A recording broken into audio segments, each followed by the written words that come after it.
ओम नमः शिवाय। आपका हमारे चैनल पे हार्दिक स्वागत है। मित्रों, इस तरह की ज्ञानवर्धक वीडियो के लिए हमारे चैनल को सब्सक्राइब करें और इस वीडियो को अधिक से अधिक लाइक और शेयर करें ताकि इस वीडियो का लाभ सभी लोगों को मिल सके।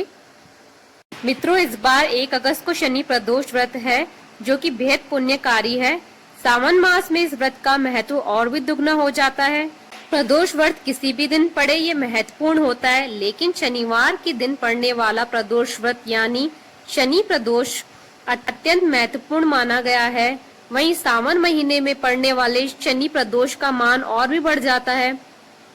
इस बार सावन में 2 शनि प्रदोष व्रत का संयोग बना। एक पहला 18 जुलाई को था, अब दूसरा सावन माह का अंतिम शनि प्रदोष व्रत यानी 1 अगस्त को है। सावन माह में शनि प्रदोष व्रत का यह अद्भुत संयोग अब 7 वर्ष बाद यानी 2027 में बनेगा और शुक्ल पक्ष के शनि प्रदोष व्रत का महत्व और भी बढ़ जाता है। कोई भी दंपत्ति अगर पुत्र प्राप्ति की कामना से ये व्रत रखते हैं तो उनके घर में पुत्र की प्राप्ति होती है। शनिवार के दिन अगर त्रयोदशी व्रत आता है तो उसे शनि प्रदोष व्रत कहते हैं।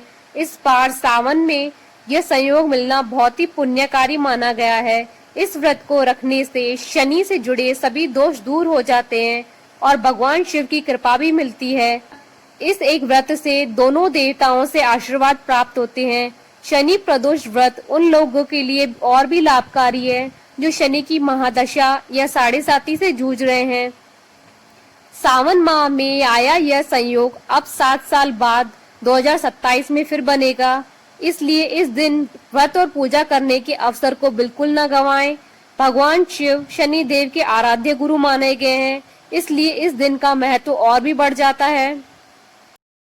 मित्रों, शनि प्रदोष का व्रत और पूजा करने से शनि के बुरे प्रभाव से मुक्ति मिलती है। ढैया और साढ़े साती और शनि की महादशा से जूझ रहे लोगों को इस दिन जरूर पूजा पाठ और व्रत रखना चाहिए। इस दिन पूजा करने से कार्य क्षेत्र में आने वाली समस्याएं, नौकरी पर संकट, रोग या अल्पायु का संकट दूर हो जाता है और पितरों का आशीर्वाद भी मिलता है।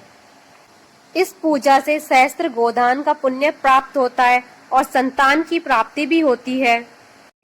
शनि प्रदोष व्रत के दिन भगवान शनि की पूजा की जाती है। शनि देव को काला तिल, काला वस्त्र, तेल और उड़द अत्यंत प्रिय है, इसलिए पूजन में उनका प्रयोग अवश्य करें। शनि प्रदोष के दिन शनि स्तोत्र का पाठ विशेष लाभदायक होता है। मान्यता है कि यह व्रत करने से पुत्र की प्राप्ति होती है।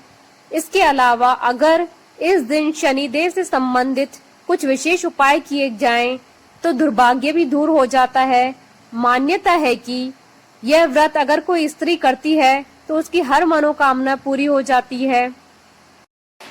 शास्त्रों के अनुसार शनि प्रदोष व्रत यदि पूरी निष्ठा और भक्ति भाव से किया जाए तो यह अत्यंत शीघ्र ही शुभ फल देता है, साथ ही सभी मनोरथ की सिद्धि भी होती है।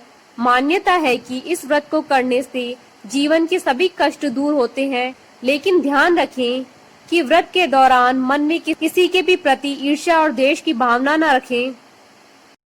शनि प्रदोष के दिन जरूरतमंदों को वस्त्र, अन्न और जूते चप्पल का दान करना फलदायी माना गया है। मान्यता है कि इस दिन शिव जी का अभिषेक करने से पितृदोष से मुक्ति मिलती है। इसके साथ ही माना जाता है कि शनिदेव का तेल से अभिषेक करने से कष्टों से मुक्ति मिलती है। प्रदोष व्रत के दिन सुबह जल्दी उठकर स्नान आदि से निवृत्त होकर भगवान शंकर और पार्वती और नंदी जी को पंचामृत व गंगाजल से स्नान करवाकर बेल पत्र, गंध, अक्षत, फूल, धूप, दीप, नैवेद्य, फल, पान, सुपारी, लौंग व इलायची अर्पित करें। शाम को भगवान शिव की इसी तरह पूजा करें और सभी सामग्री को भगवान को अर्पित करें। भगवान शिव की 16 तरह की सामग्री से पूजा करनी चाहिए। इसके बाद 8 दीपक अलग अलग दिशाओं में जलाएं। दीपक रखते समय प्रणाम करें। यदि संभव हो तो इस दिन कांसे की कटोरी में तिल का तेल लेकर अपना चेहरा देखना चाहिए। जो भी शनिदेव के नाम का दान स्वीकार करता है उसे तेल दान दें। इस दिन बूंदी के लड्डू, काली गाय को और काले कुत्ते को तेल में चुपड़ी हुई रोटी खिलाने से भाग्योदय होता है। शनि प्रदोष के दिन कम से कम 1 माला शनि मंत्र का जाप करना चाहिए। गरीब को तेल में बने खाद्य पदार्थ खिलाएं। शनि देव की प्रतिमा को देखते समय भगवान की आंखों में नहीं देखें। इस दिन पीपल को जल देने से शनिदेव प्रसन्न होते हैं। अब मैं आपको शनि प्रदोष व्रत की कथा सुनाती हूँ। शनि प्रदोष व्रत की कथा कुछ इस प्रकार है कि प्राचीन काल में एक सेठ जी थे। उनके घर में हर प्रकार की सुख सुविधाएं थी, लेकिन संतान नहीं होने के कारण सेठ और सेठानी हमेशा दुखी रहते थे। काफी सोच विचार करके सेठ जी ने अपना काम नौकरों को सौंप दिया और खुद सेठानी के साथ तीर्थ यात्रा पर निकल पड़े। अपने नगर से बाहर निकलने पर उन्हें एक साधु मिले जो ध्यान मग्न बैठे थे। सेठ जी ने सोचा क्यों न इस साधु से आशीर्वाद लेकर आगे की यात्रा की जाए। सेठ और सेठानी साधु के निकट बैठ गए। साधु ने जब आंखें खोली तो उन्हें ज्ञात हुआ कि सेठ और सेठानी काफी समय से आशीर्वाद की प्रतीक्षा में बैठे हैं। साधु ने सेठ और सेठानी से कहा कि मैं तुम्हारा दुख जानता हूँ, तुम शनि प्रदोष व्रत करो, इससे तुम्हें संतान सुख प्राप्त होगा। साधु ने सेठ सेठानी को प्रदोष व्रत की विधि बताई। दोनों साधु से आशीर्वाद लेकर तीर्थ यात्रा के लिए आगे चल पड़े। तीर्थ यात्रा से लौटने के बाद सेठ और सेठानी ने मिलकर शनि प्रदोष व्रत किया। उसके प्रभाव से उनके घर एक सुंदर पुत्र का जन्म हुआ। बोलो भगवान शंकर की जय। ओम नमः शिवाय।